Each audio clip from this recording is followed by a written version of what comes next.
Olá, começando mais um Bela Máquina, no canal de automobilismo do portal Terceiro Tempo. Olha, 2019, que é a 10ª temporada do Bela Máquina, nós começamos levantando poeira com o Marcos Baumgart, meu xará, e continuamos levantando poeira, senhores e senhoras, porque eu tenho aqui um grande nome do rally brasileiro e internacional, navegador vitorioso, que é Lorival Roldan. Lorival, primeiro, muitíssimo obrigado por estar aqui, prazer em te receber.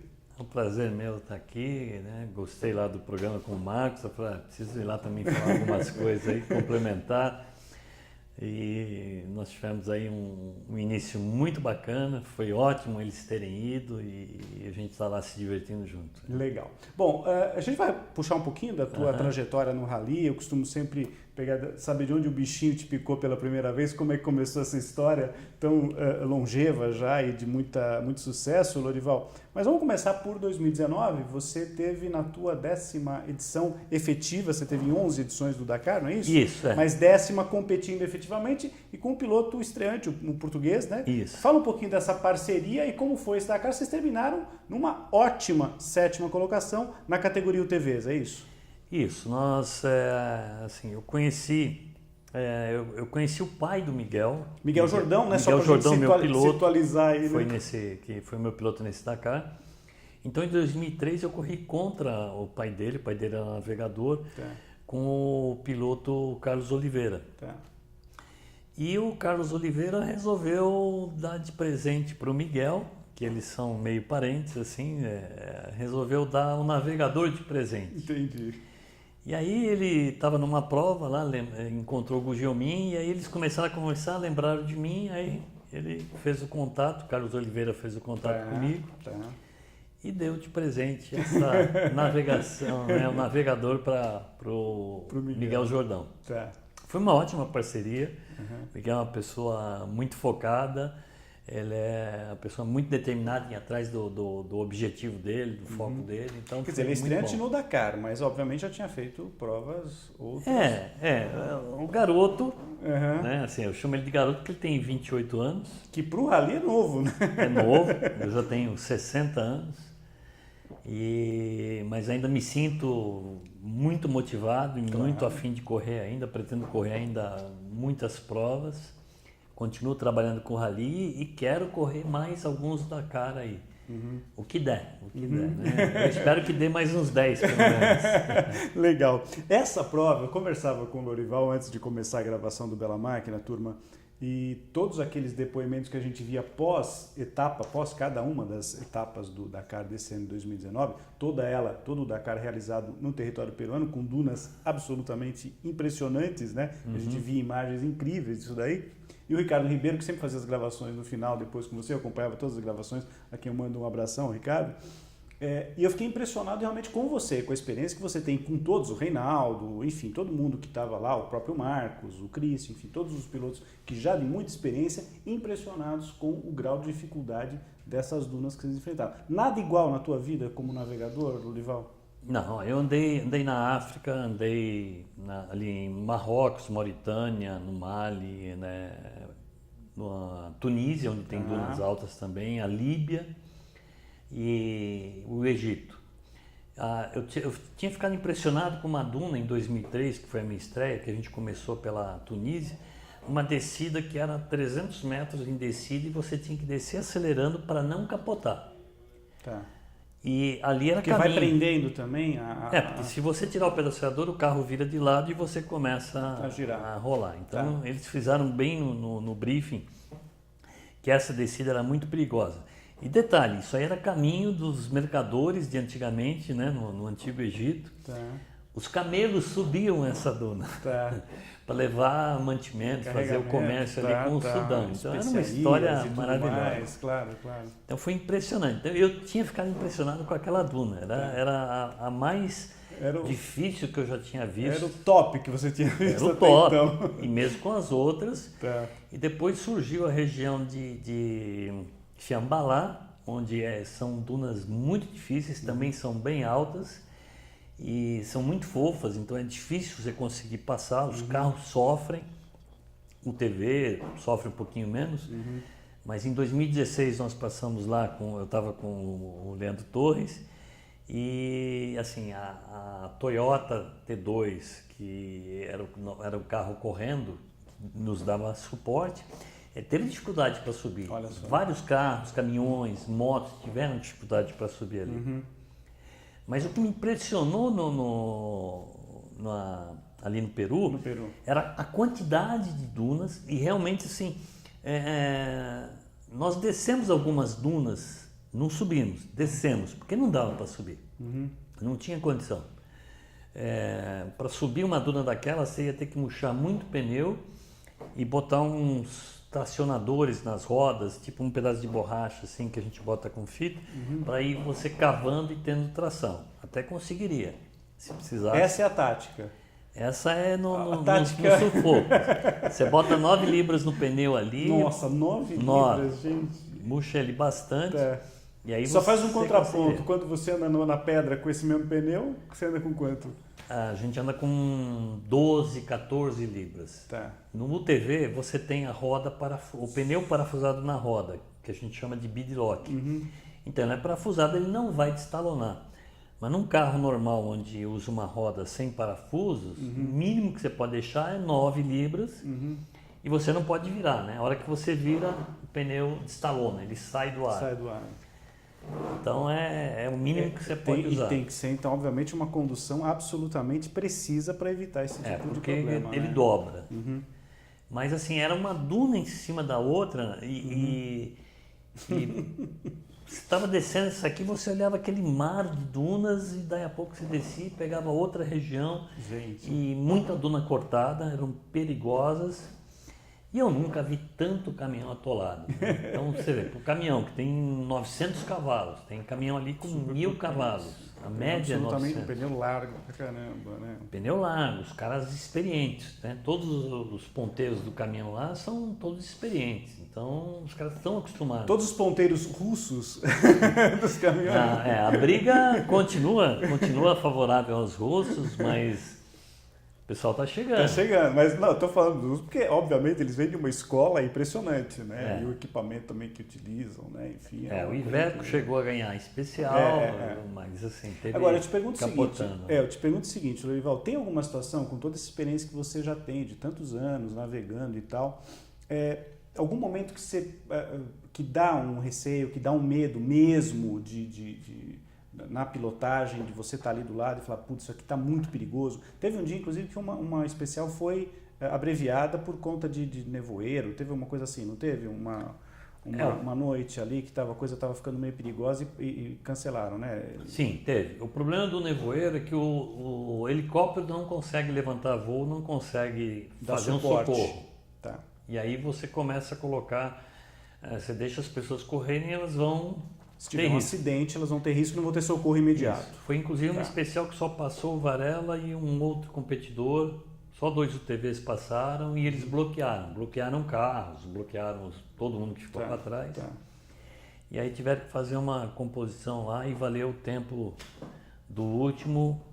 Isso já está estabelecido na regra do jogo. Isso está no regulamento. No regulamento direitinho. Isso, se acontecer tal coisa, é assim, não muda com... Só para o pessoal entender, né, como é que funciona um rally dessa dimensão do Dakar, tudo está muito bem pré-estabelecido, né, Lorival? Não tem surpresa para vocês, no ponto de vista do que vai acontecer. Não, né? Você tem que prever essas coisas, claro, porque é possível. Claro. Mas aí nesse dia que você tiver essa interrupção, estava realmente perigoso na condução do veículo, efetivamente? De bater, de não enxergar quem está parado, esse tipo de coisa acontece? Onde eles interromperam, não. Mas depois eu falei com o Varela, ele disse que estava andando a 20 por hora e não enxergava, não conseguia enxergar 10 metros na frente. Então tinha que andar bem devagar.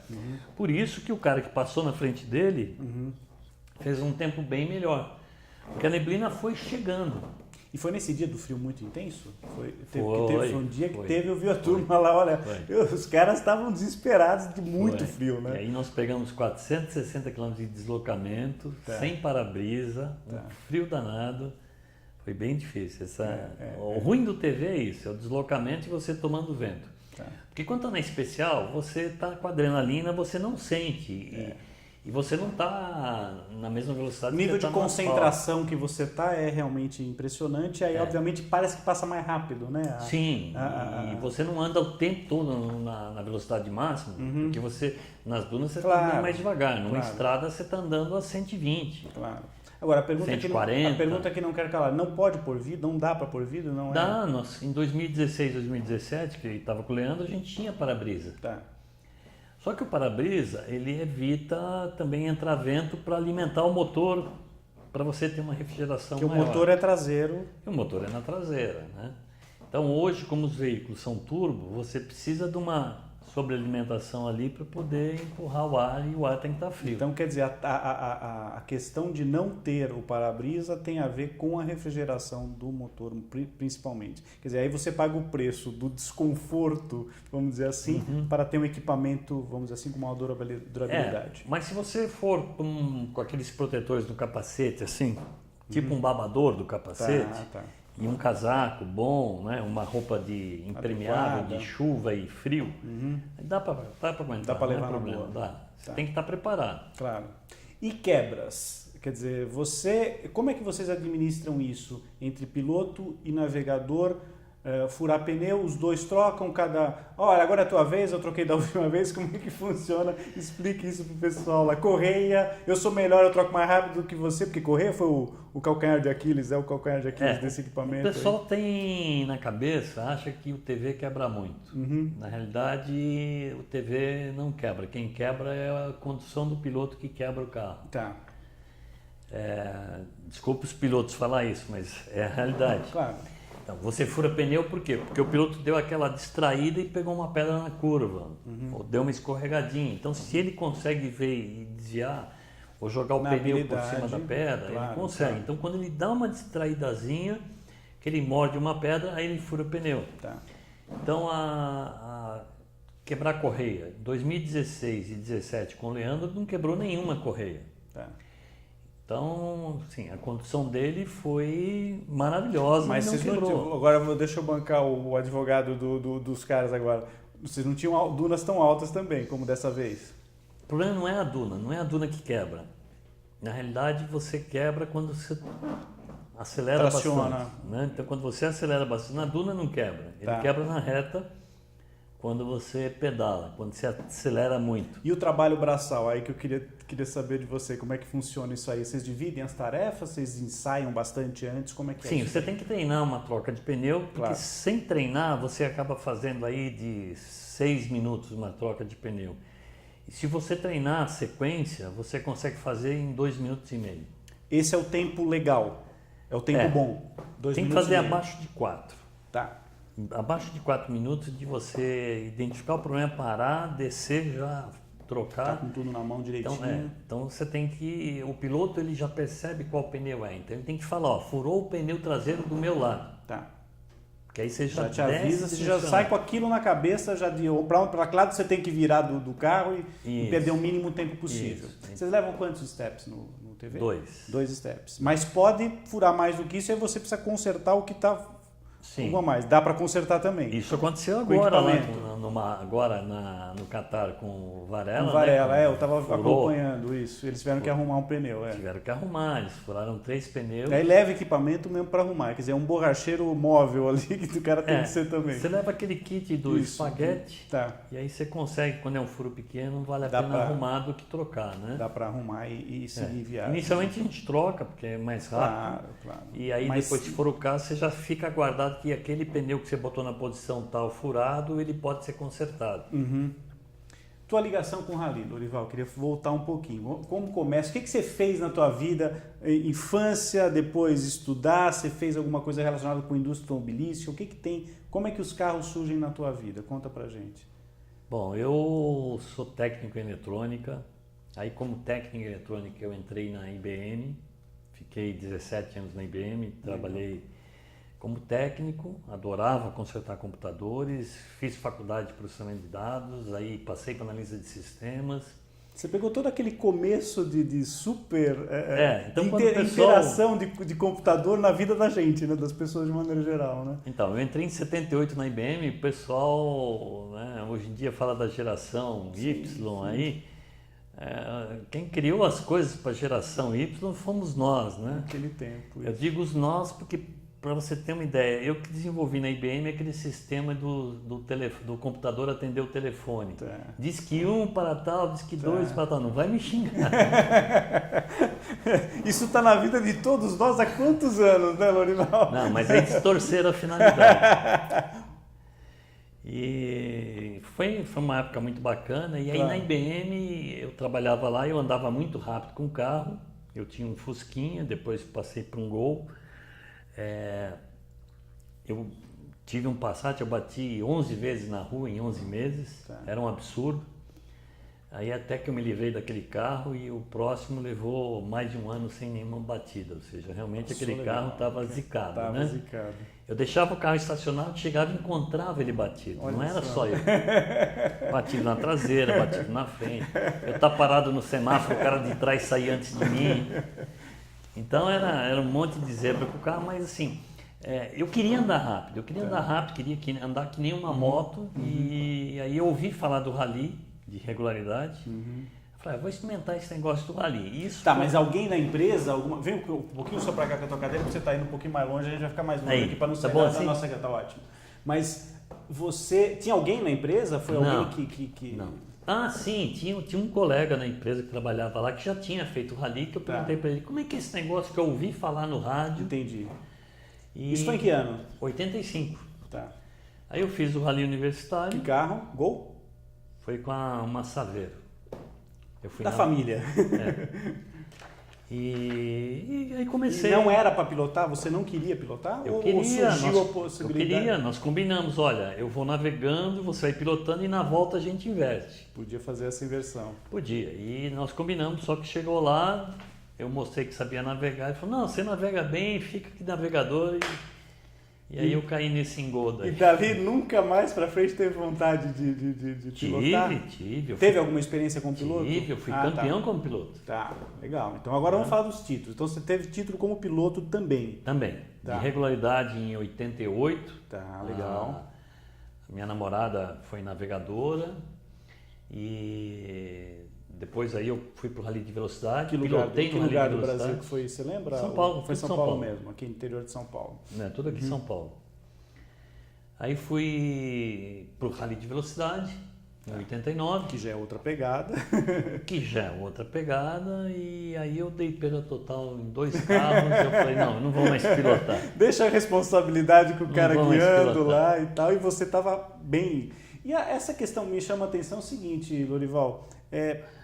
Você falou que a tua formação nessa área de eletrônica, isso na medida em que os carros hoje, com uma eletrônica embarcada cada vez mais sofisticada, isso deve ajudar também, né? Legal deve ser legal, além de ter um cara que dá referência boa, ser um cara que manja da parte técnica, né? Você vê, eu para entrar na IBM eu tive que ter conhecimento de matemática, português, claro.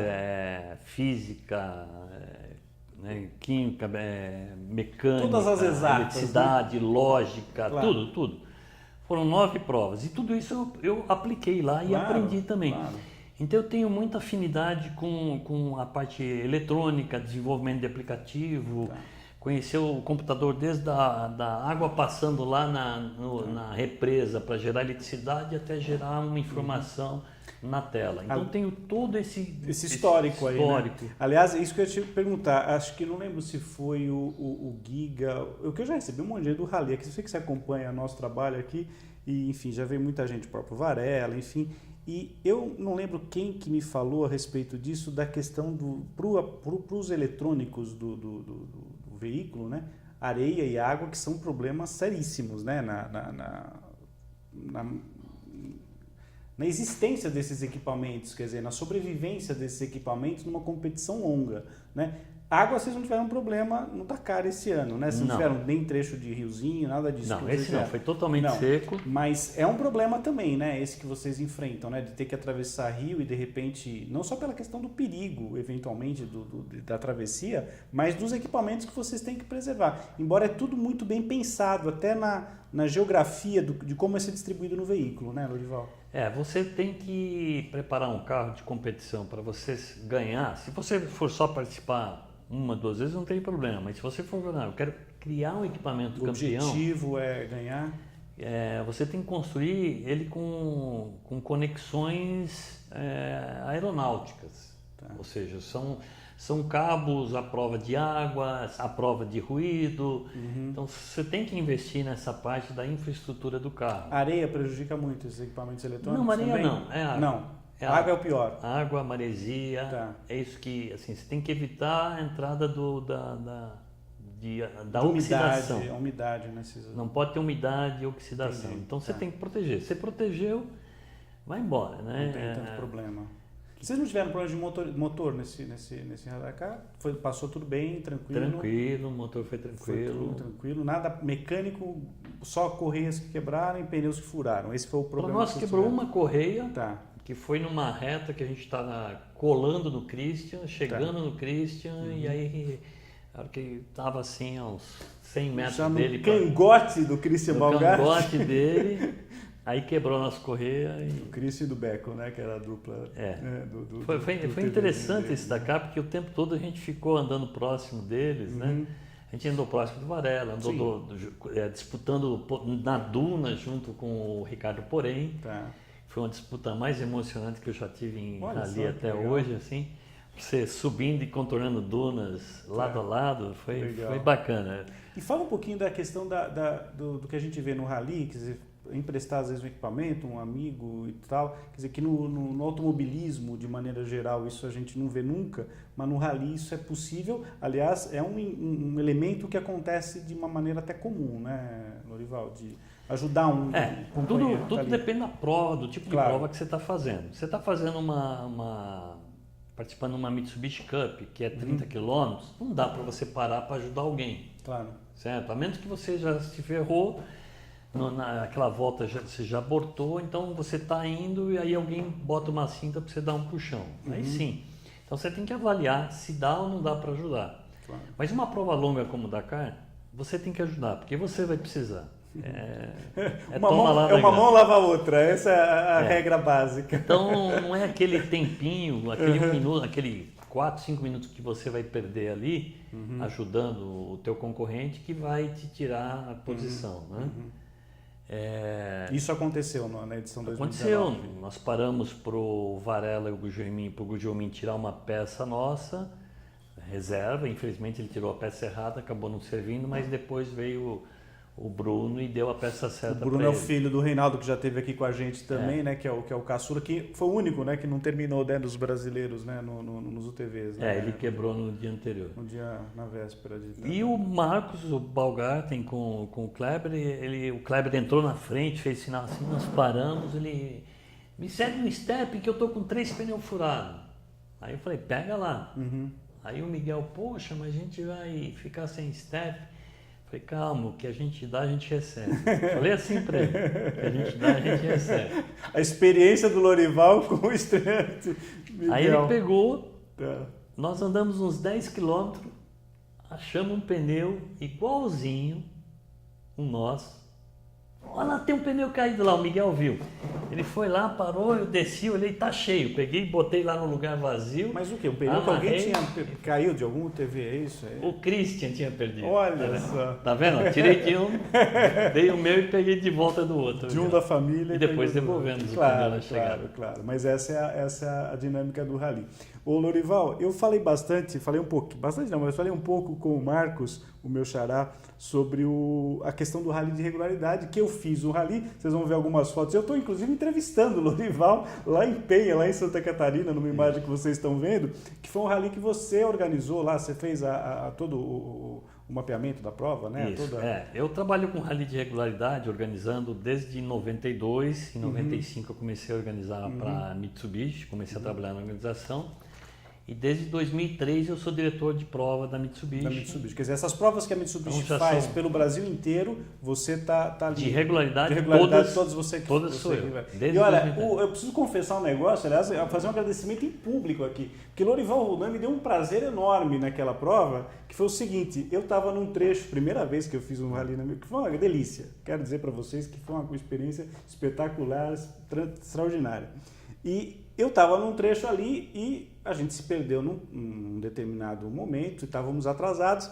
Chegamos ali uma descida com até uma lama e tal, mas a L200 é um carro extraordinário, né, para você fazer qualquer manobra ali. E eu parei, você estava dando instruções para o pessoal que estava na nossa frente, e eles foram embora e a gente estava tranquilo, sabendo que aquele era o caminho e tal, mas aí você falou assim para mim, olha, vocês estão um pouco atrasados, hein? Acelera um pouco. E aí foi uma delícia, porque tudo que eu queria ouvir era exatamente isso, porque fica aquele controle da velocidade do rally de regularidade, e aí teve um trecho muito gostoso que deu para acelerar, e isso que é o gostoso, efetivamente. Mas eu vou dizer uma coisa para você, navegar mesmo num rally de regularidade simples e tal, com tudo bonitinho lá, planilha lá e tal, é difícil, hein, cara? Não é brincadeira, né? Para quem começa, é uma experiência difícil, né, Lorival? É muito mais fácil navegar no velocidade, no Rally Cross Country, do que no Rally de regularidade. No Rally de velocidade é difícil porque o navegador vai falando o tempo todo, ele vai falando o grau de cada curva. Agora, no regularidade, é um absurdo, assim, quando você chega na categoria Master, o trabalho intenso e tenso que o navegador tem que fazer. Realmente é complicado. Porque tem a coisa de você passar num determinado ponto, naquele tempo certinho, você está com a velocidade e vindo. E foi engraçado porque a gente até vibrou. Foram 2 horas até aquela parada, né? Aquela obrigatória que a gente fez no posto lá. E depois mais 2 horas. E é um barato, e isso acho que acontece com todo mundo, a volta foi muito mais proveitosa do ponto de vista de relógio, de regularidade, efetivamente, do que a ida, que a gente já estava com as manhas. E aí, em todo posto que a gente passava, todos os PCs, né, que assim são chamados, né, todos os postos de controle que a gente passava, que estava certinho no tempo, a gente vibrava no carro, né, fazia uma festa, né, porque realmente é muito gostoso, é muito divertido, né. A categoria Light, que é a que você correu, que a gente faz assim para o pessoal começar, para eles pegarem o gosto pelo rally. Então, realmente, assim, a gente não coloca dificuldades absurdas. Né? Assim, eu quero que vocês consigam se divertir e passem a gostar do rally. Senão o cara não quer voltar mais, né? E o objetivo é o contrário, o objetivo é o cara fazer o cara voltar, né? Eu quero que vocês se divirtam, que tragam os amigos, que queiram continuar fazendo. E aí, se a pessoa quiser mais dificuldade, aí ele passa para turismo, depois vai sendo campeão, vice-campeão, ele passa para graduado, depois passa para master. Porque não é assim, eu quero fazer uma prova, não. Você tem que ter lá um handicap, né? Tem que ter lá uma... Aí o cara, não, eu quero correr, eu não quero esse negócio de regularidade. Aí você vai para Cup, vai para os Sertões, vai até chegar no Dakar. Você vê, eu comecei em 85 no regularidade, né? E já são aí 11 idas para o Dakar. E em 85 você começou e o Dakar, o teu primeiro foi do Dakar? 2003 com o Clever. 2003 com o Clever. Isso. Clever Colbert, que é um grande nome histórico, né, de Dakar, primeiro precursor com o André Azevedo, enfim. Exato. Né? Eu fui 5 anos navegador do Clever. 5 anos. E aí, quer dizer, olha quanto tempo demorou para vir o primeiro título, né, para você conseguir, né? Quer dizer, é uma estradinha dura essa daí, né, Lorival, para chegar lá, né? Foi essa história do título, foi quando surgiu, assim, eu fui em 2016 com o Leandro, e o Leandro ficou satisfeito, porque o objetivo dele também era completar o Dakar em 2016. Leandro Torres, que é esse que vocês estão vendo aí nas imagens, que em 2017 foi o piloto com o qual o Lorival, a dupla, né? Leandro Torres e Lorival Roldan ganharam o Dakar na categoria UTVs. Então em 2016 ele não queria acelerar. A gente chegava nos outros carros, chegava no TV que tinha largado na frente. Tava legal, tava bem, mas deixa eu segurar pode passar, pode ir. Não, ele ficava acompanhando, ele não queria ser... puxar a fila, né? Aí durante o ano de 2016, todo o ano de 2016 que nós andamos juntos, nós pegamos troféu. Então nós ganhamos lá, pegamos 3º lugar no Dakar, depois todas as provas que a gente correu aqui no Brasil nós pegamos entre os 5 primeiros. Então foi ganhando confiança, né? E foi ganhando confiança. Aí nos Sertões, inclusive, nós saímos no Jalapão, nós pegamos 2º lugar na etapa do Jalapão. Que é o bicho-papão é o bicho-papão. Então, assim, eu vi uma evolução do Leandro maravilhosa. E aí você deve ter ficado buzinando. Leandro, em 2017 no Dakar, vamos ganhar esse negócio. Aí surgiu a categoria em outubro no Dakar, transformaram o UTV em categoria. Isso. Eu na hora liguei para ele e falei, Leandro, nós temos que ir.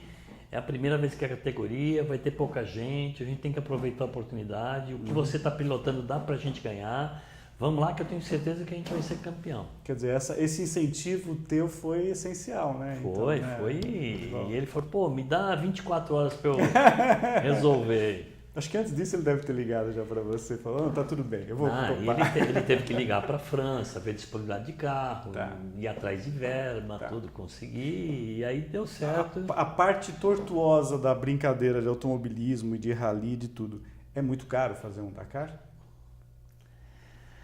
Não precisa falar em números, mas... Não, dá para falar em números. Dá para falar em números? Dá então... para falar exatamente, assim, inclusive, assim, eu, na época que eu andava com o Clever, eu falei, poxa, o Clever é o cara que mais entende, o Clever e o André são os caras que mais entendem, né, o André Azevedo, que entendem de rally, que entendem de Dakar.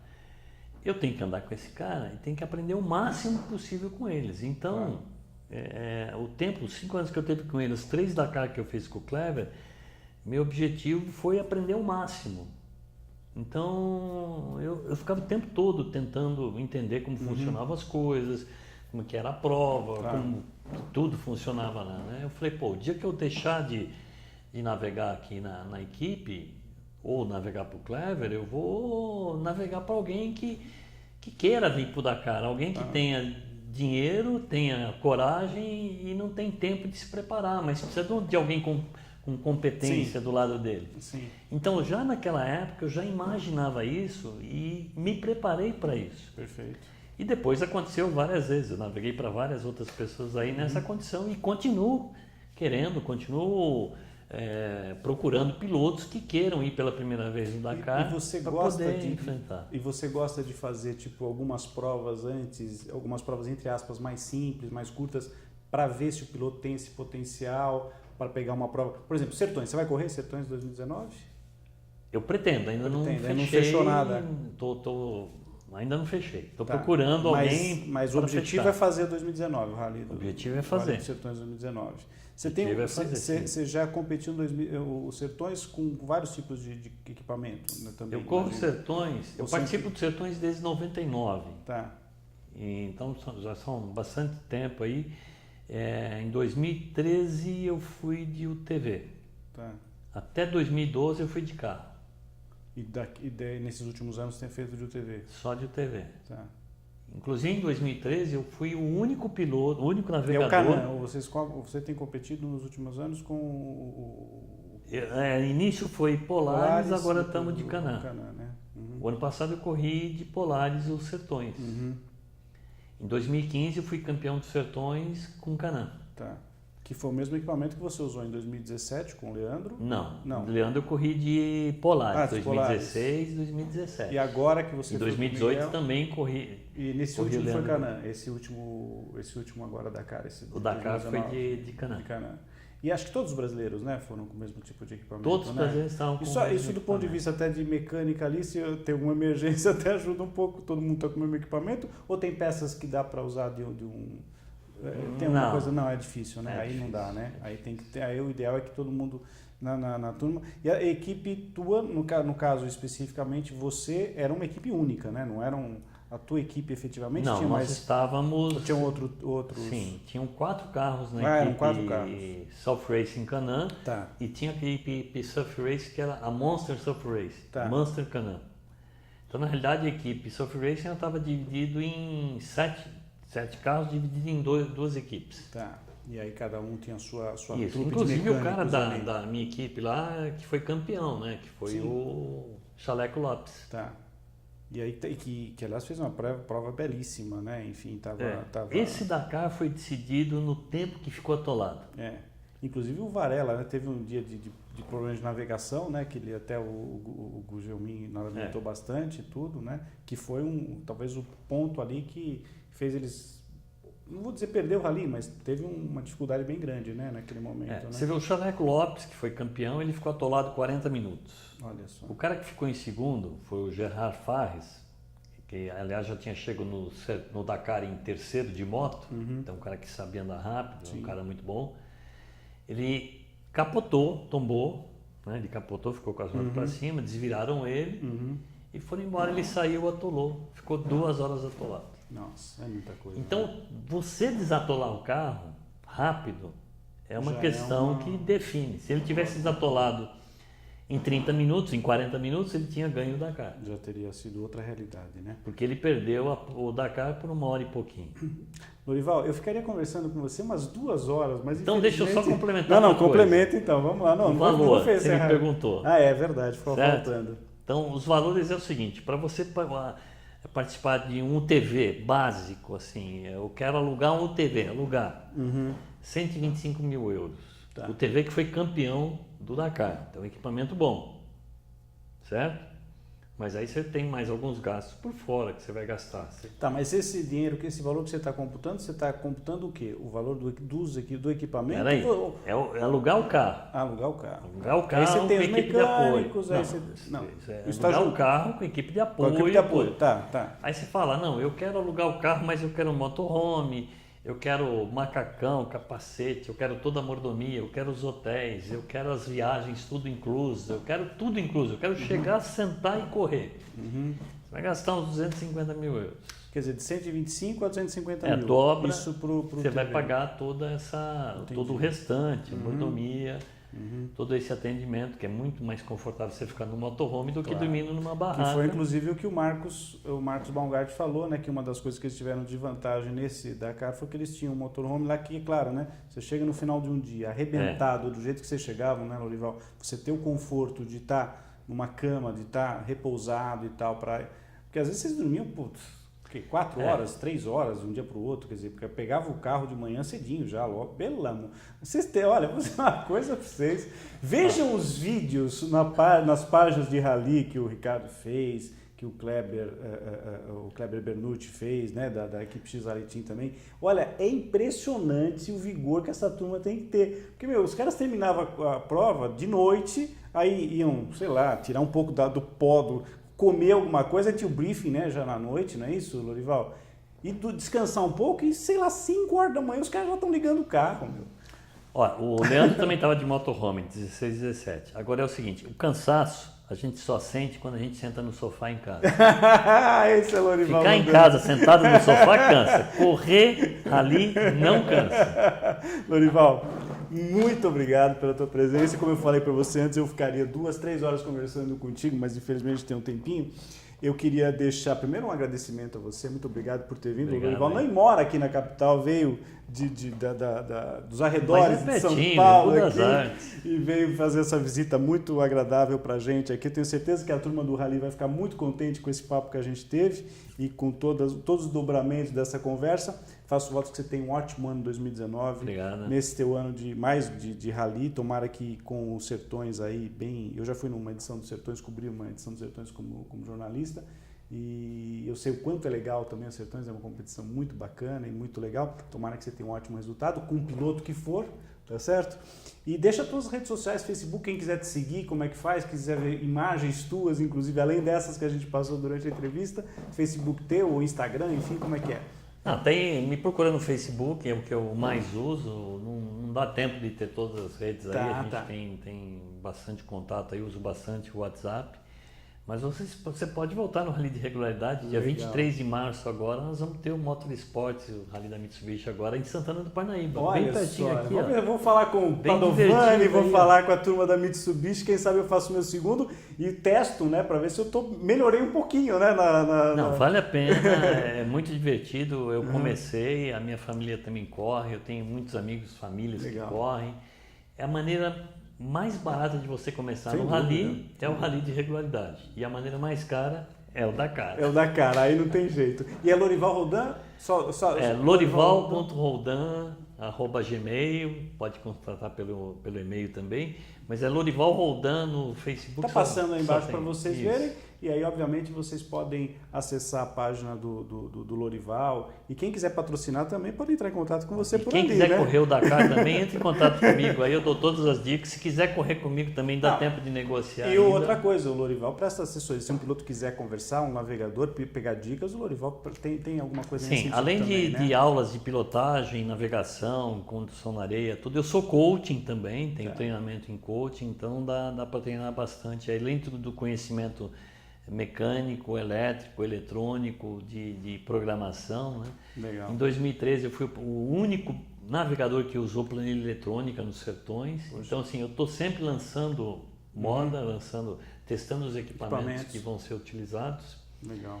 E mais outras coisas. Os truques que eles estão usando agora eu já usava. Já estava usando, ele foi o precursor da coisa lá atrás, né, Lorival? Eu sou meio da linha do Nelson Piquet, assim. Inventou cobertor elétrico para o carro, barra estabilizadora. Eu gosto muito dessa parte, essa parte criativa do Piquet, assim, eu também gosto muito. A gente tem que inventar e tem que criar coisa. O que não é proibido tem que usar. Tem que usar e saber usar o regulamento, né? Porque às vezes o regulamento dá para saber ler direitinho, opa, isso aqui eu posso fazer, né? Exatamente.